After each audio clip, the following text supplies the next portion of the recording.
আলহামদুলিল্লাহি রাব্বিল আলামিন ওয়াসসালাতু ওয়াসসালামু আলা সাইয়্যিদিল মুরসালিন আম্মা বা'দু ফাআউযু বিল্লাহি মিনাশ শাইতানির রাজীম বিসমিল্লাহির রহমানির রহিম আসসালাতু ওয়াসসালামু আলাইকা ইয়া রাসূলাল্লাহ আসসালাতু ওয়াসসালামু আলাইকা ইয়া হাবিবাল্লাহ আসসালাতু ওয়াসসালামু আলাইকা ইয়া নবিয়াল্লাহ ওয়া আলা আলিকা ওয়া আসহাবিকা ইয়া নূরাল্লাহ। মাদানী চ্যানেলের দর্শক শ্রোতা, আমরা আবারও উপস্থিত হয়েছি মাদানী চ্যানেলের ধারাবাহিক অনুষ্ঠান প্রশ্ন জিজ্ঞাসা এই অনুষ্ঠানটি নিয়ে। দূরেও কাছে যে যেখান থেকে দেখছেন তাদের সবাইকে জানাচ্ছি আন্তরিক শুভেচ্ছা ও মোবারকবাদ। আমরা প্রতিনিয়ত এই অনুষ্ঠানের মধ্যে একটি বিষয় নিয়ে থাকি এবং সেই বিষয়ে অসংখ্য হাদিসে কারিমা কুরআনের আয়াত থেকে আলোচনা করে থাকি। তাহলে আর দেরি না করে আমরা সেই বিষয়ের দিকে অগ্রসর হই। আমরা নিয়ত করে নিই এই আলোচনা থেকে, এই অনুষ্ঠানের মধ্য থেকে যা কিছু আমরা শ্রবণ করব, যদি নিজের উপর আমল করার কোনো বিষয় হয়ে থাকে সেই বিষয়ে আমল করার চেষ্টা করব এবং গুরুত্বপূর্ণ বিষয়গুলো নিজেও আমল করব, অপরকেও তা জানিয়ে উৎসাহ দিয়ে আমল করানোর চেষ্টা করব। প্রিয় মাদানী চ্যানেলের দর্শক শ্রোতা, রাসূল আকরাম নূরে মুজাসসাম সাল্লাল্লাহু আলাইহি ওয়া আলিহি ওয়াসাল্লামের উপর দুরুদে পাক পাঠ করা অনেক বড় ফজিলতের ও সওয়াবের কাজ। দুরুদে পাক পাঠকারী ব্যক্তির সম্মান বৃদ্ধি পায়, দুরুদে পাক পাঠকারী ব্যক্তির গুনাহ মোচন হয়ে যায়, দুরুদে পাক পাঠকারী ব্যক্তির হাজাত পূর্ণ হয়ে যায়, দুরুদে পাক পাঠকারী ব্যক্তি কবরের ভয়াবহতা থেকে রক্ষা পায়, মন্দ মৃত্যু থেকে রক্ষা পায়, কিয়ামতের দিন আরশের ছায়ার নিচে থাকে। রাসূল সাল্লাল্লাহু আলাইহি ওয়াসাল্লামের নৈকট্য লাভের মাধ্যমই হচ্ছে দুরুদে পাক। চলুন আমরা সেই দুরুদে পাক সম্পর্কে একটি হাদিসে মুবারকা শ্রবণ করে নিই। রাসূলুল্লাহ সাল্লাল্লাহু আলাইহি ওয়া আলিহি ওয়াসাল্লাম ইরশাদ করেছেন, যে ব্যক্তি দৈনিক আমার উপর 50 বার দুরুদে পাক পাঠ করবে, কিয়ামতের দিন আমি তার সাথে মুসাফাহা করব। সুবহানাল্লাহ। মাদানী চ্যানেলের দর্শক শ্রোতা, একটু চিন্তা তো করুন, যে ব্যক্তি 50 বার দুরুদে পাক পাঠ করবে, কিয়ামতের সেই ভয়াবহতার মুহূর্তে যেখানে আরশের ছায়া ব্যতীত কোনো ছায়াই থাকবে না, সেই কঠিন মুহূর্তে যদি রাসূল আকরাম নূরে মুজাসসাম সাল্লাল্লাহু আলাইহি ওয়াসাল্লাম আমার আপনার সাথে দুরুদে পাক পাঠ করার কারণে মুসাফাহ করে, তাহলে আমাদের কি হবে? নিশ্চয়ই আমরাও রাসূল আমিন সাল্লাল্লাহু আলাইহি ওয়াসাল্লামের নৈকট্য লাভের মাধ্যমে আমরা আরশের ছায়ার নিচে থাকব। এবং যেই ব্যক্তিরা আরশের ছায়ার নিচে থাকবে, রাসূলুল্লাহ সাল্লাল্লাহু আলাইহি ওয়াসাল্লামের নৈকট্যের মধ্যে থাকবে, নিকটবর্তী থাকবে, তারা কিয়ামতের ভয়াবহতা থেকে, জাহান্নামের শাস্তি শুনানো থেকে রক্ষা পেয়ে যাবে। তাহলে কেন না আমরা নিয়ত করে নিই এবং এটাও নিজের ভিতরে অনুপ্রেরণা সৃষ্টি করি, প্রতিদিন আমরা 50 বার দুরুদে পাক পাঠ করব। চাইলে আরও বেশি পাঠ করব, যত বেশি পাঠ করব তত বেশি সওয়াব হবে। আজকে আমরা যে বিষয় নিয়েছি সেই বিষয়টি হচ্ছে পিতামাতার মর্যাদা ও তাদের আনুগত্য সম্পর্কে। সেই বিষয়ে আমরা একটি ঘটনা শ্রবণ করি। পিতামাতার সাথে ভালো আচরণ করলে, পিতামাতার সেবা যত্ন করলে, পিতামাতার সন্তুষ্টিতেই আল্লাহ তাআলা সন্তুষ্টি। যদি কোনো ব্যক্তির পিতামাতা তার উপর সন্তুষ্টি হয়ে যায়, তাহলে তার উপর আল্লাহ তাআলাও সন্তুষ্টি হয়ে যায়। যদি কোনো পিতামাতা কোনো সন্তানের উপর অসন্তুষ্টি হয়ে যায়, তাহলে ওই ব্যক্তির উপর আল্লাহ তাআলাও অসন্তুষ্টি হয়ে যায়। ওই ব্যক্তির হাজারো ইবাদত থাকুক না কেন, হাজারো হজ থাকুক না কেন, হাজারো ফরজ রোজা ফরজ নামাজ থাকুক না কেন, যদি চুল পরিমাণও পিতামাতাকে কষ্ট দিয়ে থাকে, তাহলে ওই ব্যক্তির উপর আল্লাহ লানত করবে, ওই ব্যক্তির উপর আল্লাহ সন্তুষ্টি নন। তাহলে আজকে নিয়ত করে নেই, যদি আমাদের কারোর উপর আমাদের পিতামাতা অসন্তুষ্টি থেকে থাকে, তাহলে আমরা তাদের কাছে ক্ষমা চেয়ে তাদের সন্তুষ্টি আমরা অর্জন করে নিব। একবার আল্লাহ তাবারকা ওয়া তাআলা হযরতে সাইয়্যিদুনা সুলাইমান আলা নবিয়িনা আলাইহিস সালাতু ওয়াস সালামের কাছে ওহী প্রেরণ করলেন, সমুদ্রের তীরে গিয়ে আমার কুদরতের নিদর্শন দেখুন। তিনি আলা নবিয়িনা আলাইহিস সালাতু ওয়াস সালাম আপন সাথীদেরকে নিয়ে সমুদ্রের তীরে গেলেন, কিন্তু সেখানে কোনো কিছুই দেখলেন না। তখন তিনার সাথীদের মধ্যে যে জিন রয়েছে তার মধ্যে থেকে একজনকে আদেশ করলেন, যাও সমুদ্রের নিচে ডুব দাও এবং দেখো সেখানে কি নিদর্শন রয়েছে। সেই জিনটি ডুব দিল, কিন্তু সেখানে কোনো কিছু পেল না। ফিরে এসে বলল, ইয়া সাইয়্যিদি, কোনো কিছুই পেলাম না। তখন সুলাইমান আলাইহিস সালাম তার চেয়ে অধিক শক্তিশালী আরেকটি জিনকে আদেশ দিলেন, যাও তুমি গিয়ে দেখো সমুদ্রের নিচে কি কুদরতের নিশানা রয়েছে। সে জিনটিও সমুদ্রে ডুব দিলেন, কিন্তু কোনো কিছুই পেলেন না। তখন সুলাইমান আলাইহিস সালামের উজির হযরতে আসিফ বরখিয়া তিনাকে আদেশ দিলেন, তিনি সমুদ্রের তলদেশে গেলেন এবং কিছুক্ষণের মধ্যেই একটি 4 দেওয়াল বিশিষ্ট কাফুরের আলিশান সামুদ্রিক গম্বুজ সাইয়্যিদুনা সুলাইমান আলাইহিস সালাতু ওয়াস সালাম এর মহামান্বিত দরবারে উপস্থিত করলেন। এর একটা দরজা মুক্তার, দ্বিতীয় দরজাটি ইয়াকুতের, তৃতীয় দরজাটি হীরার এবং চতুর্থ দরজাটি জামারুদের। জামারুদ এক প্রকারের সবুজ পাথর। 4টি দরজা খোলা থাকা সত্ত্বেও আল্লাহ তাআলার কি কুদরত, সেই আলিশান প্রাসাদের মধ্যে কোনো প্রকার পানি প্রবেশ করেনি। এই সামুদ্রিক গম্বুজের ভিতর পরিষ্কার পরিচ্ছন্ন পোশাক পরিহিত একজন সুদর্শন যুবক নামাজে মশগুল ছিল। যখন সে নামাজ শেষ করল, তিনি সাল্লাল্লাহু আলাইহি সাল্লাম তাকে সালাম করে এই সামুদ্রিক গম্বুজ সম্পর্কে জানতে চাইলেন, যে সমুদ্রের নিচে একটি প্রাসাদে ইবাদত করছে, সেখানে কোথায় অক্সিজেন, না প্রবেশ করছে পানি, না প্রবেশ করছে অক্সিজেন, সেই ব্যক্তি সেই সমুদ্রের তলদেশে আল্লাহ তাআলার ইবাদতে মগ্ন রয়েছেন। সেই ব্যাপারে যখন সুলাইমান আলাইহিস সালাম ওই ব্যক্তিকে প্রশ্ন করলেন, সে আরজ করল, হে আল্লাহর নবী, আলা নবিয়িনা আলাইহিস সালাতু ওয়াস সালাম, আমার পিতা পঙ্গু এবং আমার মা অন্ধ ছিলেন। আলহামদুলিল্লাহ আজ্জা ওয়াজাল, আমি 70 বছর যাবৎ ওই পঙ্গু পিতা ও অন্ধ মাথার খিদমত করেছি। আমার মা ইন্তিকালের পূর্বে দোয়া করলেন, হে আল্লাহ পাক, আমার ছেলেকে মঙ্গলজনক দীর্ঘ আয়ু দান করো। আমার পিতা মহোদয় ইন্তিকালের সময় দোয়া করলেন, আমার ছেলেকে এমন স্থানে ইবাদত করার সুযোগ করে দিন যেখানে শয়তান প্রবেশ করতে পারবে না। আমার মরহুম পিতার দাফনের পর আমি সমুদ্রে এসে এই সামুদ্রিক গম্বুজটি দেখতে পেলাম এবং আমি সেটার ভিতর প্রবেশ করলাম। এমন সময় একজন ফেরেশতা এসে সেই সামুদ্রিক গম্বুজটিকে নিয়ে সমুদ্রের তলায় নামিয়ে দিল। সাইয়্যিদুনা সুলাইমান আলা নবিয়িনা ওয়া আলাইহিস সালাতু ওয়াস সালাম তাকে আরজ করলেন, জিজ্ঞাসা করলেন যে তুমি কতদিন যাবৎ এই সামুদ্রিক গম্বুজের মধ্যে আল্লাহ তাআলার ইবাদতে মগ্ন রয়েছ। তিনি জিজ্ঞাসা করাতে সেই ব্যক্তি আরজ করল, আমি হজরতে ইব্রাহিম আলা নবিয়িনা আলাইহিস সালাতু ওয়াস সালামের মুবারক যুগে এখানে এসেছি। হজরতে সুলাইমান আলা নবিয়িনা ওয়া আলাইহিস সালাতু ওয়াস সালাম বুঝে গেলেন যে লোকটার 2000 বছর এই সামুদ্রিক গম্বুজে অতিবাহিত হয়ে গিয়েছে, কিন্তু সে এখনও যুবক রয়েছে।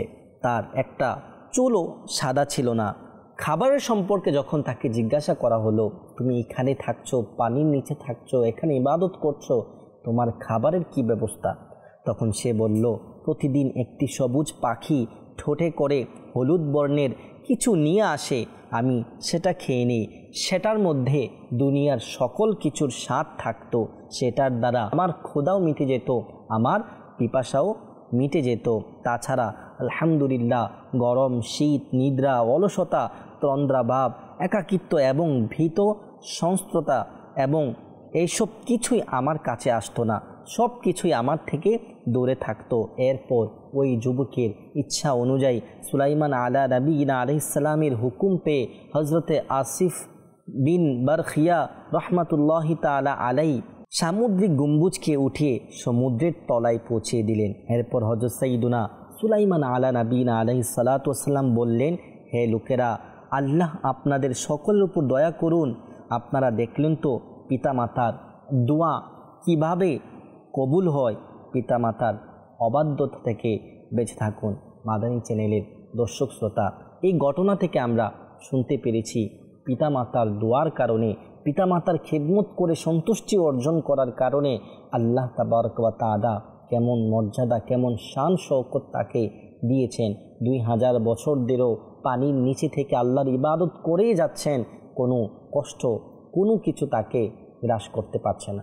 যদি আমরা হাদিসে পাক থেকে পিতামাতার মর্যাদা সম্পর্কে আমরা যদি শ্রবণ করি, হাদিসে পাকের মধ্যে রয়েছে যে আন আবি হুরাইরাতা রাদিয়াল্লাহু তাআলা আনহু আনিন নবী সাল্লাল্লাহু আলাইহি ওয়াসাল্লাম ক্বালা, যে আবু হুরায়রা রাদিয়াল্লাহু তাআলা আনহু থেকে বর্ণিত, তিনি নবী করিম সাল্লাল্লাহু আলাইহি সাল্লাম থেকে বর্ণনা করেন যে রাসূল সাল্লাল্লাহু আলাইহি সাল্লাম ইরশাদ করেছেন, ওই ব্যক্তির নাক ধুলোমলিন হোক, ওই ব্যক্তির নাক ধুলোমলিন হোক। এইভাবে 3 বার যখন ইরশাদ করলেন তখন সাহাবীরা আরজ করলেন, কিলা মান ইয়া রাসূলুল্লাহ, সাহাবীরা আরজ করলেন, ইয়া রাসূলুল্লাহ, কার নাক ধুলোমলিন হোক, কে অপদস্থ হোক। রাসূলুল্লাহ সাল্লাল্লাহু আলাইহি ওয়াসাল্লাম ইরশাদ করলেন, মান আদরাকা আবাওয়াইহি ইনদাল কিবারি আহাদুহুমা আও কিলাইহিমা ফালা ইয়াদখুলাল জান্নাহ। ওই ব্যক্তির নাক ধুলোই মলিন হোক, অপদস্থ হোক, অপমানিত হোক, যে তার জীবদ্দশায় নিজের পিতামাতার মধ্য হতে 2 জনকে অথবা কোনো একজনকে তাদের বার্ধক্যের মধ্যেই পেল এবং তাদেরকে খিদমত করে, তাদেরকে রাজি করে জান্নাতে প্রবেশ করতে পারল না, ওই ব্যক্তির নাক ধুলো মলিন হোক, অর্থাৎ সে ব্যক্তি অপমান, অপদস্থ হোক। প্রিয় ইসলামী ভাইরা, আমরা শুনতে পারলাম রাসূল সাল্লাল্লাহু আলাইহি সাল্লাম ওই ব্যক্তিকে কেমন তিরস্কার করেছেন। অপর হাদিসে মুবারকার মধ্যে রয়েছে যে রাসূলুল্লাহ সাল্লাল্লাহু আলাইহি ওয়াসাল্লাম খুতবা দেওয়ার জন্য মিম্বরের মধ্যে আরোহণ করতে লাগলেন।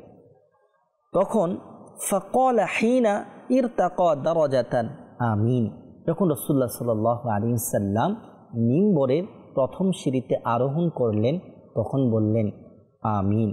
সুম্মা ইরতাকাল উখরা ফাকালা আমিন, যখন তিনি দ্বিতীয় সিঁড়িতে আবার আরোহণ করলেন, পা দিলেন, তখন আবার বললেন আমিন।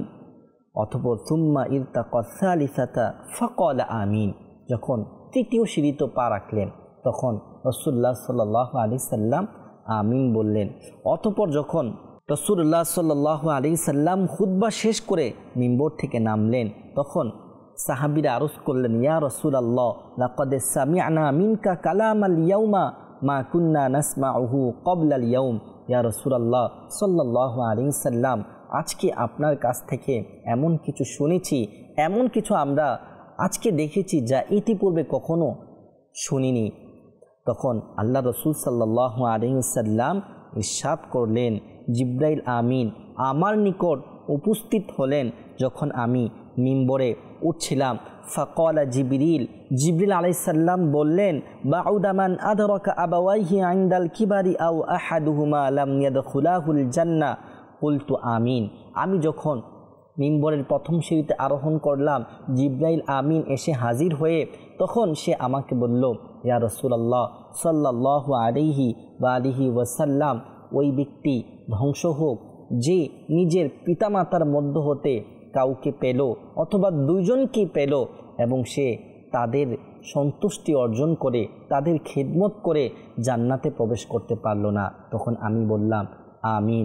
অতঃপর যখন আমি দ্বিতীয় সিঁড়িতে উঠলাম তখন জিবরাইল আমিন আলাইহিস সালাতু ওয়াস সালাম আমাকে বললেন, ইয়া রাসূল সাল্লাল্লাহু আলাইহি সাল্লাম, ওই ব্যক্তিও ধ্বংস হোক যে রমাদান মাস পেল এবং রমজান মাস পেয়ে তার গুনাহকে ক্ষমা করাতে পারল না, সেও ধ্বংস হোক। তখন আমি বললাম আমিন। যখন তৃতীয় সিঁড়িতে উঠলাম তখন জিবরাইল আমিন আমাকে এটা বলল, ইয়া রাসূলুল্লাহ সাল্লাল্লাহু আলাইহি ওয়াসাল্লাম, ওই ব্যক্তিও ধ্বংস হোক যে আপনার যার নিকট আপনার আলোচনা হলো, আপনার নাম মুবারক নেওয়া হলো আর সে আপনার উপর দুরুদে পাঠ করলো না, সেও ধ্বংস হোক।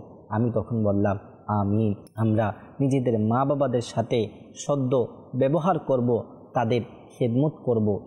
মা বাবার সাথে সদ্য ব্যবহার, ভালো আচরণ করার কারণে জান্নাতের সুসংবাদ পাওয়া যায়। একদা হুজুর সাল্লাল্লাহু আলাইহি ওয়াসাল্লাম ইরশাদ করলেন, আমি যখন জান্নাতে প্রবেশ করলাম তখন জান্নাতে কোনো একজন ব্যক্তির কোরআন তেলাওয়াতের আওয়াজ শুনতে পেলাম। যখন আমি জিজ্ঞাসা করলাম ওই কোরআন তেলাওয়াতকারী ব্যক্তিকে, যার কোরআন তেলাওয়াতের আওয়াজ আমার কানে আসছে, ফেরেশতারা উত্তর দিল সেই ব্যক্তি হলো আপনার সাহাবী হারিসা বিন নুমান রাদিয়াল্লাহু তাআলা আনহু। হুজুর সাল্লাল্লাহু আলাইহি ওয়াসাল্লাম ইরশাদ করলেন, হে আমার সাহাবীরা, দেখে নাও ভালো আচরণ করার কি প্রতিদান রয়েছে। তখন বাকি সাহাবায়ে কেরাম আলাইহিমুর রিদওয়ান, শিখ হারিসা বিন নুমান তিনি কি ভালো আচরণ করতেন। রেওয়ায়েতের মধ্যে রয়েছে তিনি হযরতে হারিসা বিন নুমান সব মানুষ থেকে সব থেকে বেশি উত্তম আচরণ, সব থেকে বেশি শ্রদ্ধা ও সম্মান নিজের মার সাথে করতেন। আমরা এখান থেকেও শুনতে পারলাম নিজের মার সাথে শ্রদ্ধা, নিজের মাকে শ্রদ্ধা ও সম্মান করার কারণে, নিজের মার সাথে উত্তম আচরণ করার কারণে, তাদের খিদমত করার কারণে জান্নাতের কেমন সুসংবাদ পেলেন সেই ব্যক্তি দুনিয়াতে, কিন্তু তার কোরআনের তেলাওয়াতের আওয়াজ জান্নাতের মধ্যে থেকে আসছিল। প্রিয় মাদানী চ্যানেলের দর্শক শ্রোতা, মা বাবা এক অতুলনীয় সম্পদ, যাদের ঋণ কখনো শোধ হবে না, কোনো কিছুর বিনিময়ে কেউ শোধ করতে পারবে না। যেমনটি একটি হাদিসের মধ্যে রয়েছে, একজন সাহাবী বারগাহি রিসালাতের মধ্যে এসে আরজ করলেন, ইয়া রাসূলুল্লাহ সাল্লাল্লাহু আলাইহি ওয়াসাল্লাম, একটি রাস্তার মধ্যে এত গরম ছিল, এত উত্তপ্ত রাস্তা ছিল যে যদি কোনো মাংসের টুকরো সেই রাস্তার মধ্যে রেখে দেওয়া হতো, সঙ্গে সঙ্গে সে মাংসের টুকরাটি কাবাব হয়ে যেত। আর আমি ওই রাস্তা দিয়ে আমার বৃদ্ধ মাকে কাঁধে করে নিয়ে 6 মাইল প্রায় 9656 কিলোমিটার হেঁটেছি। তো আমি কি আমার মায়ের হক আদায় করতে পেরেছি? হুজুর সাল্লাল্লাহু আলাইহি ওয়াসাল্লাম কি ইরশাদ করেছেন শুনুন। রাসূল সাল্লাল্লাহু আলাইহি সাল্লাম বললেন, তোমার এই কাজটার দ্বারা হয়তো তোমার জন্মের সময় তোমার মা যে অসংখ্য অগণিত যন্ত্রণা সহ্য করেছিলেন, তার মধ্য হতে হয়তো একটি যন্ত্রণার হক তুমি আদায় করতে পেরেছ। আমরা শুনতে পারলাম এই ঘটনাটি তো উত্তপ্ত রাস্তা, যেখানে বলা হচ্ছে মাংসের টুকরা রাখলে সেটাও কাবাব হয়ে যেত, আর একটি মানুষ সে রাস্তা দিয়ে তার মাকে কাঁধে নিয়ে 6 মাইল হেঁটেছে। এরপর রাসূল বলছেন তার মায়ের হক কখনো আদায় হতে পারে না, বরং অসংখ্য যে যন্ত্রণা সহ্য করেছে সেখান থেকে হয়তো একটি যন্ত্রণার হক আদায় হয়তো হয়েছে। প্রিয় মাদানী চ্যানেলের দর্শক শ্রোতা, আমরা আরেকটি হাদিসে মুবারকা শ্রবণ করি। আবু হুরায়রা রাদিয়াল্লাহু তাআলা আনহু থেকে বর্ণিত, তিনি বলেন, যা রাজুলুন ইলা রাসূলিল্লাহি সাল্লাল্লাহু আলাইহি ওয়াসাল্লাম ফাকালা, একজন ব্যক্তি রাসূল আকরাম নূরে মুজাসসাম সাল্লাল্লাহু আলাইহি সাল্লামের বরকতময় দরবারে এসে আরজ করলেন, ইয়া রাসূলাল্লাহি মান আহাক্কুন নাসি বিহুসনি সাহাবাতি, ইয়া রাসূলাল্লাহ, আমার খেদমতের, আমার সদ্য ব্যবহারের সবচেয়ে বেশি হকদার কে? রাসূলুল্লাহ সাল্লাল্লাহু আলাইহি সাল্লাম ইরশাদ করলেন, উম্মুকা, তোমার সদ্য ব্যবহারের, তোমার খিদমতের সবচেয়ে বেশি হকদার হচ্ছেন তোমার মা। অতঃপর সে ব্যক্তি আবার বললেন, ক্বালা সুম্মা মান ইয়া রাসূলুল্লাহ, অতঃপর কে? রাসূলুল্লাহ সাল্লাল্লাহু আলাইহি ওয়াসাল্লাম বললেন, উম্মুকা, অতঃপর তোমার মা। সেই ব্যক্তি আবার আরজ করলেন, ইয়া রাসূলুল্লাহ, অতঃপর কে? রাসূল সাল্লাল্লাহু আলাইহি ওয়াসাল্লাম আবার ইরশাদ করলেন, তোমার মা। যখন সে আবার বললেন, ইয়া রাসূলুল্লাহ, অতঃপর কে? তখন রাসূল সাল্লাল্লাহু আলাইহি ওয়াসাল্লাম বললেন, অতঃপর তোমার পিতা। ইরশাদ হয়েছে, যখন সন্তান নিজের মা বাবার দিকে রহমতের দৃষ্টিতে একবার তাকায়, আল্লাহ তাআলা তার জন্য প্রতিটি দৃষ্টির প্রতিদান হিসাবে একটি হজ্জে মাবরুর অর্থাৎ কবুল হজের সওয়াব দান করবেন। সাহাবায়ে কিরাম আলাইহিমুর রিদওয়ান আরজ করলেন, ইয়া রাসূলুল্লাহ সাল্লাল্লাহু আলাইহি সাল্লাম, যদি দৈনিক 100 বার মার দিকে মোহাব্বতের নজরে, দয়ার নজরে, ভালোবাসার নজরে যদি তাকাই, আল্লাহর রসুল সাল্লাল্লাহু আলাইহি সাল্লাম বললেন, নাআম আল্লাহু আকবার ওয়া আতয়াবু, অর্থাৎ আল্লাহ পাক সব থেকে বড় এবং সব থেকে পুত পবিত্র, অর্থাৎ আল্লাহ তাআলার সব কিছুর উপর ক্ষমতাবান। যদি কোনো ব্যক্তি 100 বারও ওই মার দিকে দৃষ্টিতে, দয়ার দৃষ্টিতে মোহাব্বত সহকারে তাকায়, আল্লাহ তাবারক ওয়া তাআলা তার আমল নামায় 100টি কবুল হজের সওয়াব লিখে দিবেন। একটু আমরা চিন্তা করি, যারা হজ করতে যায় কত লক্ষ টাকা খরচ করে সেখানে হজ আদায় করে, সেখানে কোনো গ্যারান্টি নেই তার হজ কবুল হচ্ছে কিনা, শরীয়তের বাইরে কোনো কাজ করে ফেলছে কিনা। কিন্তু ওই ব্যক্তি যার লক্ষ টাকা খরচ করা লাগছে না, শুধু তার ঘরে যে মা রয়েছে তার দিকে একবার মোহাব্বতের দৃষ্টিতে, দয়ার দৃষ্টিতে যদি তাকায়, তাহলে আল্লাহ তাবারক ওয়া তাআলা তার এই তাকানোর প্রতিদান হিসাবে তাকে একটি কবুল হজের সওয়াব দান করবেন। অপর হাদিসের মধ্যে রাসূল সাল্লাল্লাহু আলাইহি সাল্লাম ইরশাদ করলেন, যে ব্যক্তি নিজের মা বাবার আনুগত্য অবস্থায় নিজের সকাল করল, তো তার জন্য জান্নাতের 2টি দরজা খুলে দেওয়া হলো। এখন যদি বাবা মায়ের মধ্যে থেকে একজন থাকে, তাহলে তার জন্য একটি দরজা খোলা হয়। এবং যে ব্যক্তির সকাল এই অবস্থায় হলো যে তার মা বাবা তার উপর অসন্তুষ্ট, তাহলে ওই ব্যক্তির জন্য জাহান্নামের দরজা খুলে দেওয়া হয়। যদি মা অথবা যদি একজন বাবা হয়, তাহলে তার জন্য জাহান্নামের একটি দরজা খুলে দেওয়া হয়। এক ব্যক্তি আরজ করল, ইয়া রাসূলুল্লাহ সাল্লাল্লাহু আলাইহি সাল্লাম, যদি মা বাবা জুলুম করে? রাসূল সাল্লাল্লাহু আলাইহি সাল্লাম ইরশাদ করলেন, যদিও জুলুম করে, যদিও জুলুম করে, যদিও জুলুম করে। রাসূল সাল্লাল্লাহু আলাইহি সাল্লাম 3 বার ইরশাদ করলেন। রাসূলুল্লাহ সাল্লাল্লাহু আলাইহি ওয়াসাল্লামের দরবারে এক ব্যক্তি এসে আরজ করলেন, ইয়া রাসূলুল্লাহ, মা বাবার উপর সন্তানের কি হক রয়েছে?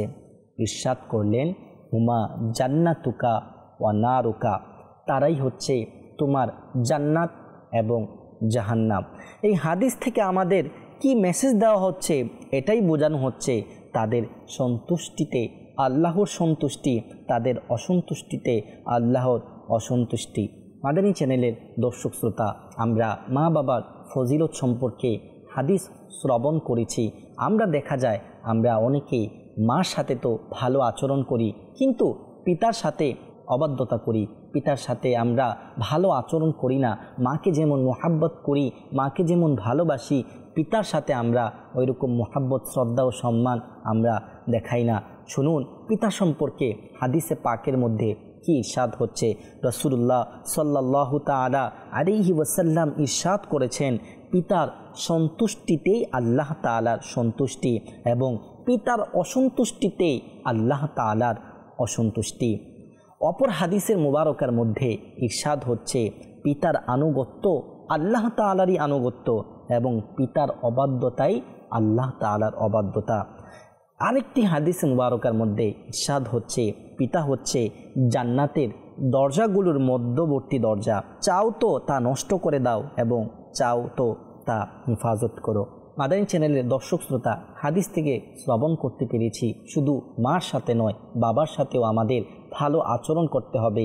এখান থেকে শুনতে পারলাম পিতার সন্তুষ্টি আল্লাহ তাআলার সন্তুষ্টি, পিতার অসন্তুষ্টিতেই আল্লাহ তাআলার অসন্তুষ্টি। তাহলে আমরা মা বাবা উভয়কে আমরা ভালোবাসবো, উভয়কে সম্মান শ্রদ্ধা ভালোবাসবো। আজকে আমরা দেখতে দেখতে অনুষ্ঠানের শেষ পর্যায়ে চলে এসেছি। আরও কিছু বিষয় নিয়ে আগামী পর্বে আবারও দেখা হবে। এর সাথে সাথে মাদানী চ্যানেলের সঙ্গে থাকুন, দেখতে থাকুন মাদানী চ্যানেল বাংলা। সল্লু আলাল হাবিব সাল্লাল্লাহু তাআলা আলা মুহাম্মদ।